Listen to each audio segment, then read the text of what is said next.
Value, how customers benefit. Value is the dollar amount that customers get back when they buy your product. A simple example might be your product cost $100 and it saves your customers $500. Your value is $400. Value is usually very dry and mathematical and is something that you actually calculate. And there's a footnote here that says we'll cover uncalculatable value in the next section. For example, saving people thousands of dollars on lubricant costs per month, or reducing their order processing time by 1 minute. Even if your product doesn't actually save your customers money, it may still save them theoretical money. That is, the money that they would otherwise have to spend if they didn't adopt your solution. Calculating product value. Calculating value can be complex, but the theory is simple. First, identify the cost of doing nothing, continuing to live with the pain. Then, calculate the cost plus benefit of solving the problem in a different way. This might be a competitor. Finally, look at your own product. What's the cost of your product, and what sort of return can your customers expect to get? Let's say your product is an energy-efficient light bulb for factories. Compared to a regular light bulb, that is the cost of doing nothing, it might save your customers $10,000 per year in expenses. Your customer is also looking at other energy-efficient light bulb providers, your competitors. Maybe your best competitor can save them $8,000 per year in expenses. If that's the case, your value is $2,000 over and above the next best alternative. This table lays all of the cost savings out. I'm looking at a table here. It says cost savings, U, competition, and difference. And the categories are electricity. U is $10,000. Competition is $8,000. Difference is $2,000. Labor. U is $5,000. Competition is $6,000. Difference is negative $1,000. Oil. U is $1,000. Competition is $1,000. Difference is $0. Total. U is $16,000. Competition is $15,000. Difference is $1,000. So you're able to significantly lower their electricity costs, their labor costs, and their oil costs compared to a regular light bulb. Compared to doing nothing, the value you add is $16,000. Since you do have some competition, the value you offer compared to your next best alternative is $1,000.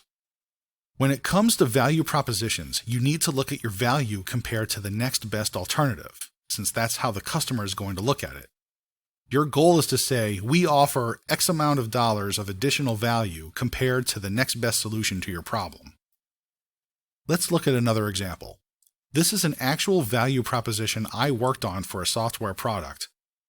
As the table shows, that value came from 3 main sources: savings through inventory, savings through automation, and savings through returns.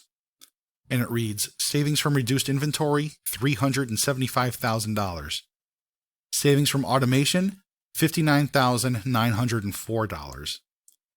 Savings from fewer returns, $1,350,000. Product price, $22,360. As you can see, the most significant savings was through returns. In fact, it was so much larger than the other two that it really helped us focus our USP and positioning on the problem that we solved really, really well. Since we contributed so much value through reducing returns, that became our core position in the market. In these 2 examples, the value comes directly from cost savings. But remember, there are a few different ways that a company can offer value. Cost saving is by no means the only one. For example, your value proposition might include incremental profits rather than just reduced costs. An incremental profit is the value that a customer gains when a product adds to their revenue. We use the term incremental here because for every dollar your product adds to revenue, it only adds a fraction to profits. So the value here is the incremental profit added. Why bother calculating value? Many marketers rely on messaging to drive value, focusing on what customers want to hear rather than focusing on where the product adds value. But as the examples above illustrate, a bit of math can help you to quantify the value that your product creates in your target market. And once you've done that, you'll have an easier time pitching to your target audience. Let's say you're selling software that automates when lights turn on and off in big commercial buildings. How do you sell this to prospects? Automate your lighting. Save time with automatic lights. The best lighting software. There are many different approaches you could take with these headlines, and chances are that most would miss the mark. That's because you haven't actually identified the value that you are creating. You need to break it down. How does your software actually help the business? How does it affect the profit equation? Profit equals price minus cost multiplied by quantity. There are a few possibilities for how your software might drive value. Because the lights are automatic, that might mean that customers don't need to hire staff to go around turning lights on and off. That could cut costs. The lighting might foster a special mood in the building, or a more pleasant customer experience. This could help boost revenues. The lights might spend more time turned off, reducing energy costs. When marketers do positioning, they often guess at which benefit is most important and build campaigns around that. But a more sophisticated approach is to actually calculate how much value is created from each possible benefit and run the one that offers the most value. So, of the 3 benefits, let's say that lower energy cost is the one with the most value. Sure, the savings for an individual building might be marginal, but when these costs are scaled across 10 or more buildings, the energy savings are substantial. Now we're honing in on the main benefit of the value proposition, lowering the customer's energy costs. Along the way, we've better defined the target customer, companies with 10 or more large stores or buildings. These prospects have substantial energy costs, so cutting expenses becomes more important. With this information, a company can put the most valuable benefit, in this case lower electric bills, at the heart of its positioning, making a much stronger case for customers as it goes to market.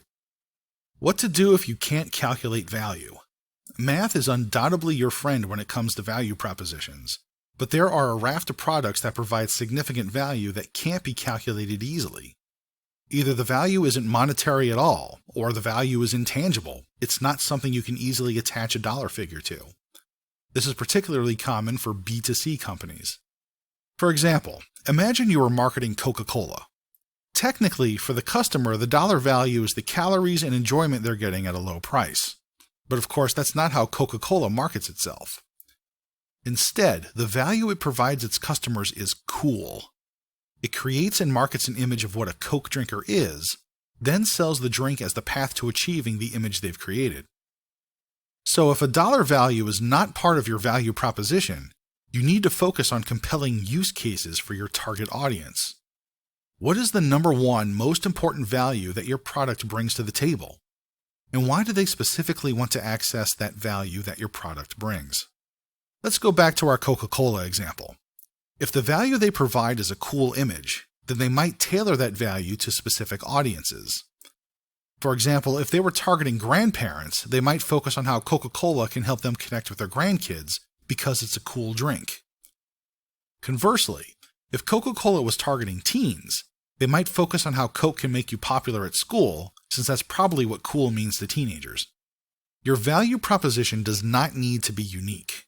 Here's a final note on value propositions. They don't always need to be unique. Marketers spend a lot of time trying to figure out their USP, and this is certainly a worthwhile exercise, but you don't always need to emphasize how unique your product is. For example, you might be selling something that is a non-strategic purchase, such as plastic screws. Your buyer probably doesn't care what makes your product unique. They just want something reliable at a reasonable price. In this case, emphasizing uniqueness is a waste of time. Or let's say you're operating in a brand new, innovative market. Your customers might have zero knowledge of your competitors. In a case like this, there's no point in emphasizing how you're different from your competitors. Instead, just focus on communicating how you create value. Chapter Summary Questions. Does your product create enough value for the customer to be worth buying? Have you identified your competitive advantage, positioning, and unique selling proposition?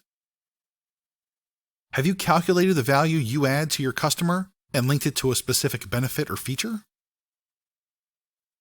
Have you tied your value calculation to your USP, positioning, and competitive advantage to build a complete and robust value proposition? Can the value you create be measured in dollars and cents, or are you bringing a more nebulous concept of value to your customers?